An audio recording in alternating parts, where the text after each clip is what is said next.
Nahuli ng mga operatiba ng PNP Maritime Group ang iligal na pagpasok ng mga produktong petrolyo sa Sitangkay, Tawi-Tawi. Narito ang buong detalye ng report mula kay Patrol Woman Angela Bandarlipe.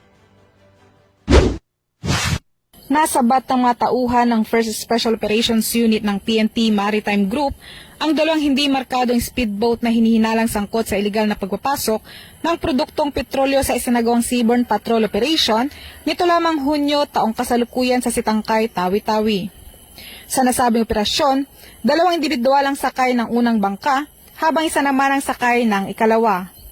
Tinatayang 3,400 litro o katumbas ng 16 na drum ng hinihinalang smuggled na gasolina ang nakumpiska mula sa ikalawang bangka. Nabigong magpakita ng anumang kaukulang dokumento ang mga sakay para sa pagdadala ng nasabing produkto na isang paglabag sa Republic Act 10863 o Customs Modernizations and Tariff Act. Kabilang sa mga nasamsamang dalawang hindi markadong kulay abong speedboat at ilang drum ng smuggled petroleum products.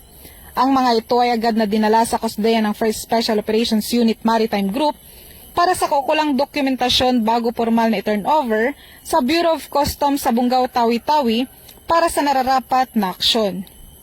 Patuloy ang PNP Maritime Group sa pagtutok sa mga aktibidad ng smuggling sa katubigan ng Bangsamoro upang matiyak ang seguridad at kaisan sa riyon.